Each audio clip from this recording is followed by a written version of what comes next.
Sveiki, čia Viktorija. Šiandien pakalbėsim, kas laukia mūsų kaip bendruomenės per ateinančią savaitę. Gerai.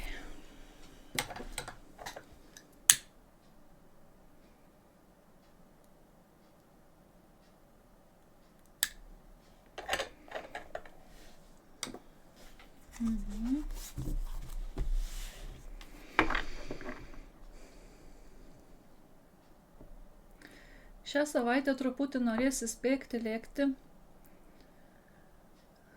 Matau raibuliuojantį vandenį.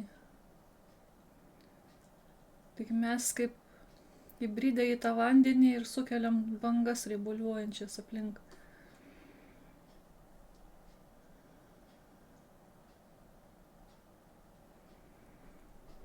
Vanduo nešaltas. Neliūdnas. Kažkokios geri pokyčiai kažkokie.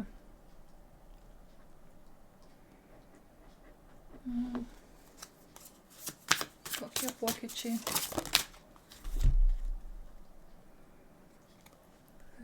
3 taurių. Begalinis džiaugsmas, šventė. Darbų pabaigimas.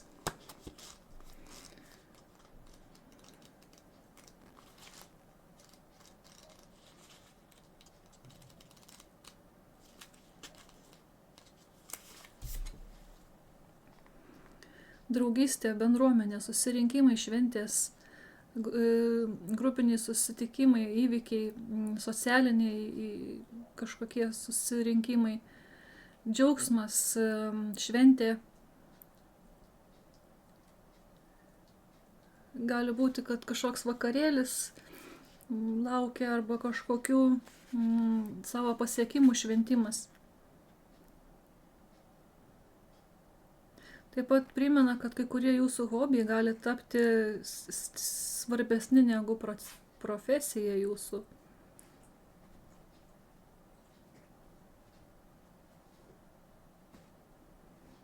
Ir gali būti, kad sulauksite kažkokio žmogaus ar partnerio, kuris bus labai svarbus jūsų gyvenime, gali net ir sužadėtuvės reikšti.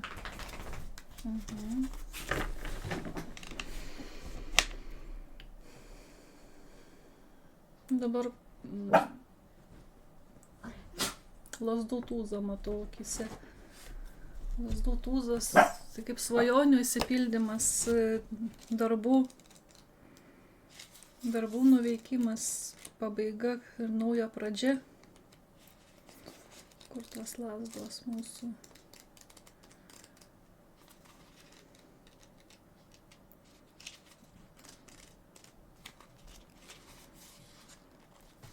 Kūrybinės mintys, nauja iniciatyva, naujos aistros, entuziazmas ir energija. Va. Eikite savo idėjos link tą, kurią turite mintyje.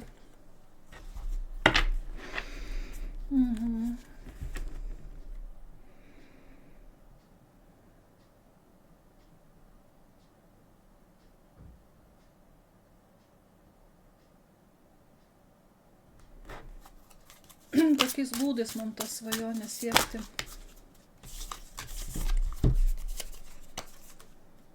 Keturi lazdų ir 5 penkiakampių. 5 penkiakampių tai tokia liūdna korta, truputį pokyčių kažkokių poreikis, bet ir truputį trūkumas kažko, bet taip pat ir bendruomenė. 4 lazdų. Pasižiūrėsim.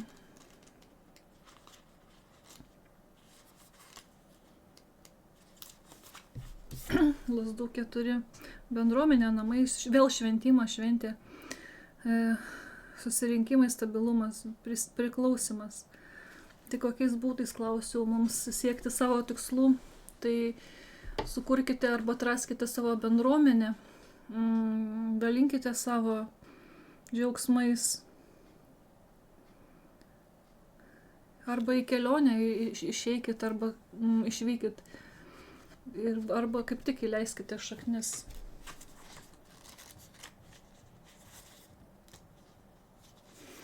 Penkiakampių 5 sunkumai kažkokie kaip tik atsiskyrimas, svetimumo jausmas, savęs pasitikėjimo trūkumas. Gali būti, kad apie finansinę situaciją stresuojam, kad prarasim darbą ar panašiai. Reikia daugiau savim tikėti, turėti tikėjimo savo potencialę ir savo resursuose. Ir praktikuoti dėkingumą. Tai tai panašu, kad reikia savo svajonių, tų tikslų siekti, labiau pasitikėti savimi ir siekti bendruomenės.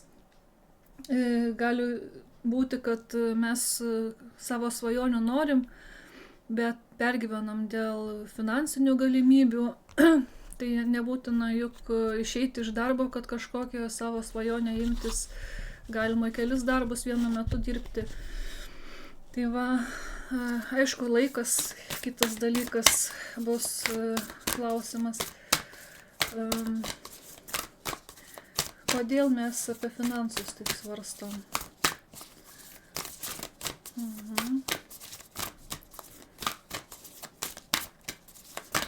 Kas mus nuramintų dėl finansų?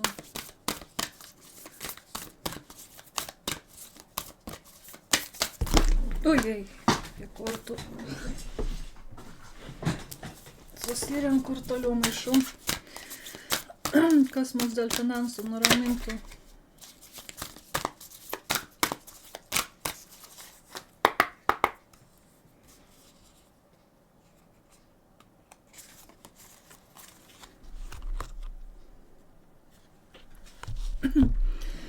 Medicinos ratas continuation, tęsimas. Tai tęskime savo darbus, kaip ir minėjau, nemeskim savo darbų, savo pajamų šaltinių. Tęskim tą, ką pradėjom.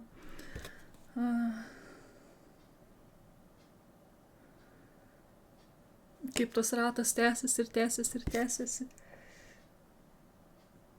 Ir ta spiralė tęsiasi ir tęsiasi ir tęsiasi.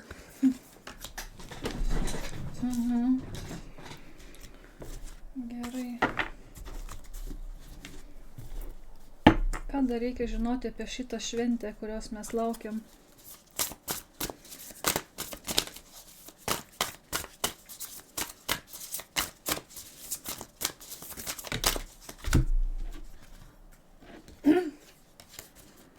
Naujos pradžios ir rezonavimas. Tai vėlgi kviečia surasti bendraminčius. 4161. Naujoms pradžioms kartais gali būti ir sunku ir nedrąsu. Tai surasim bendraminčių bendruomenę savo ir tada matysim, kad nėra taip sunku, taip daug lengviau. Kai rezonuojame su kažkuo, sutampa mintys, sutampa norai. Partnerystė dar kartą primena, kad neliktumėm vieni. Į tas naujas pradžias neįtumėm vieni.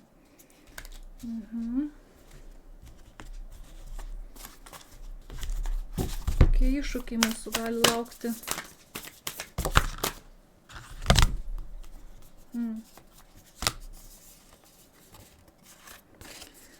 Įsipareigojimas ir įtaka.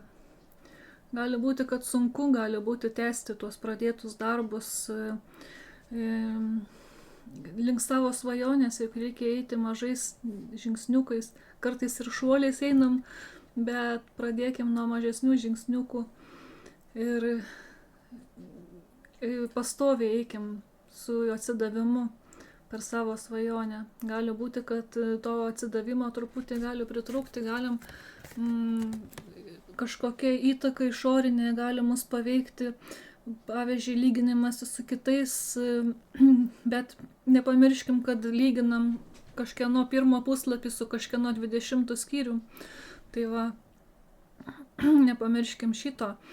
Nes kai matom sėkmingus žmonės, mes matom jau jų įdirbį visą didelį, o mes dar tik pradedam tą įdirbį daryti.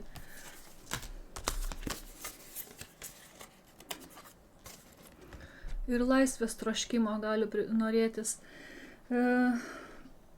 Norisi sklęsti, išskleisti sparnus ir visą save sudėti į savo tą svajonę.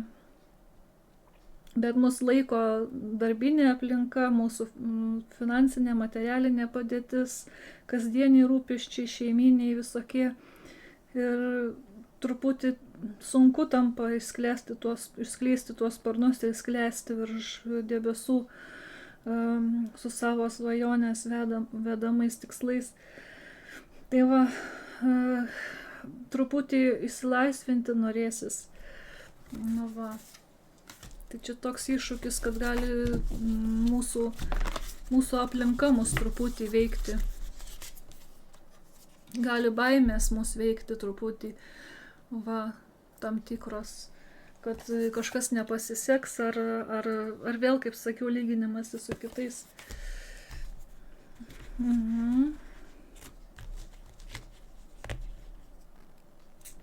Mėnulio noriu, mėnulio mergelės juk buvo. Naujos pradžios. Kokios naujos pradžios čia mūsų laukia?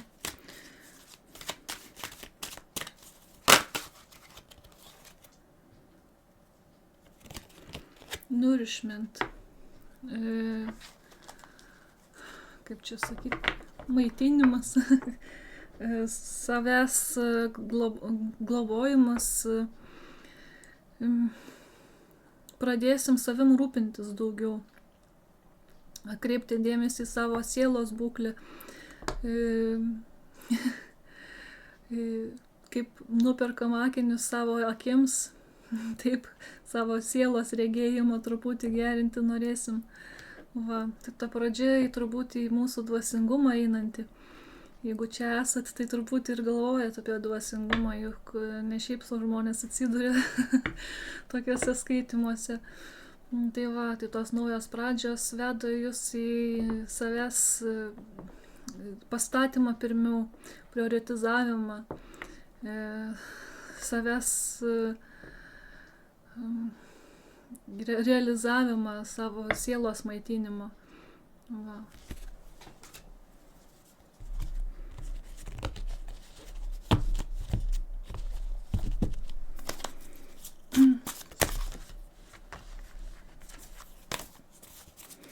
Kokią poziciją mums laikyti šią savaitę? Atstumtasis, tai truputį nebijokim, truputį ir atstumti jaustis. Gali būti, kad tie dalykai, kuriuos mes norim daryti, truputį kaip pasakyti, leidžiam, skatina mus atsiriboti nuo žmonių. Galim ir iš tos baimės ir patys save atriboti. Iš tos baimės, kad mus pasmerks ir atstumėm patys save. Tai su atstumtojo pozicija nereikia eiti, mums jau prieš tai Kortos sakė, kad reikia į bendruomenę eiti, švęsti save, surasti savo žmonės, kuriems svarbu tai, ką jūs darote. Tiems, kuriems rūpi jūsų širdis ir vidinė ramybė. Va, o ten, kur vidinė ramybė, atstumimo neturi jaustis. Va. Tai čia taip galite truputį atstumtas jaustis, eidamas per savo kelią. Jūs esate apsaugotas, jūsų išmintis, jūsų protėviai. Mes ateinam į šitą žemę, turėdami tikslus ir svajones. Ir kartais net patys nežinom tų tikslų ir svajonių, atrandame juos savo kelyje. Bet viskas yra padedama mūsų kelyje tam, kad išpildytume tuos tikslus ir svajones.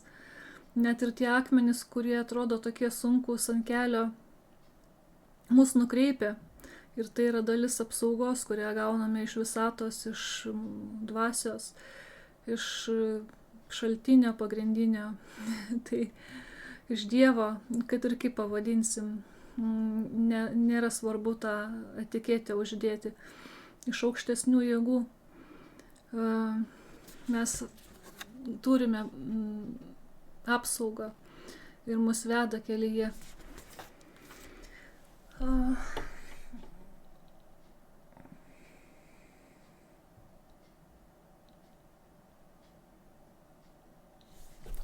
Gerai. Vandens paklauskim.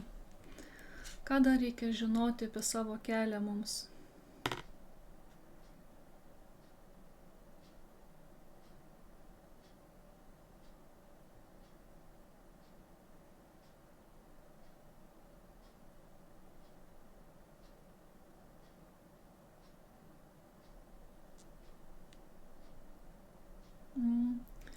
Eikime, nebijokime sunkumų, nerkime giliai į savo užduotis, į savo svajones, į savo gyvenimą, gyvenkime jį pilnai.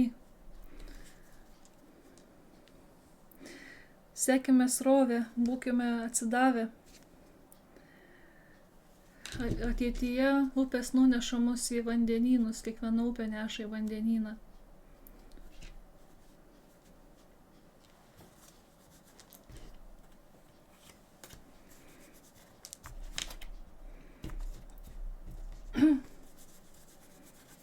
Nepasiduokime kitų įtakai, kažkokiams nuomonėms. Vienintelė nuomonė tai yra mūsų nuomonė, kuri turi būti svarbi mūsų gyvenime.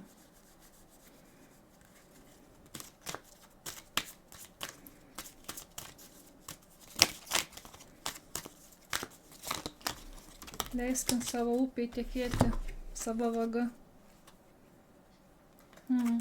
Raibuliavimo efektas, tą, kurį pradžioje sakiau, matau. Mes esame dalis kažko didesnio, detalėmis pasirūpinta, kaip ir sakiau, mūsų protėviai, mūsų aukštesnės jėgos pasirūpina visais kertiniais akmenim, viskuo, kas mus nukreiptų per gyvenimą. Ir čia Atlantida, kita korta, vėl apie ir čianais sako tą patį, ir čia tą patį, kad turėtumėm savo didelės vizijas ir sektumėm jomis. Va. Sektumėme savo srovės, savo tikslais, savo svajonėmis.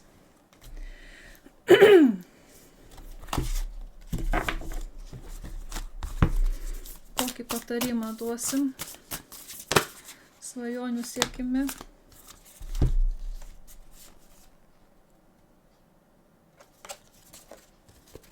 Labai gražu.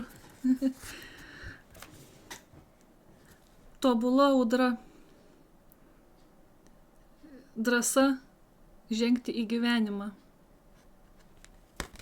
Ir Skybridge. Galimybė susivienijimui. Tai ženkime savo gyvenimą.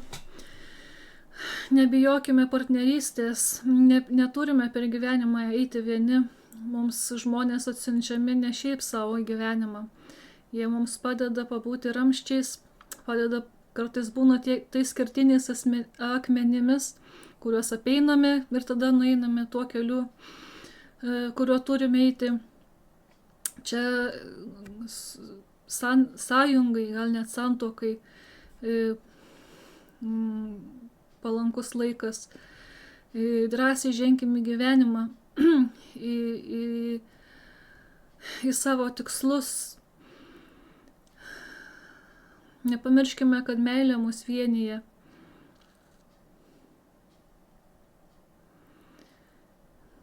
Ir kaip tas varnas išminties visada turime mes savyje, savo širdyje. Matote, tobula audra vyksta ne kažkur aplinko, mūsų širdyje, mūsų viduje, mūsų išmintyje. Tai va.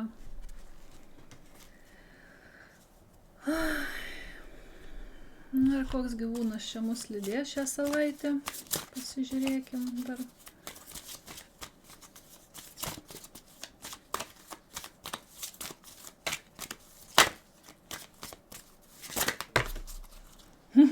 Lapės dvasia. Dar čia kelios dvasios paskaitysiu toliau. Lapės dvasia. Galvok ant savo kojų. Reiškia, stovėkite ant žemės, bet galvokite ir apie savo svajones. Lapė man išminties simbolis, ką jau mums šitas varnas irgi pasakojo. Nebijokim žengti į savo svajones.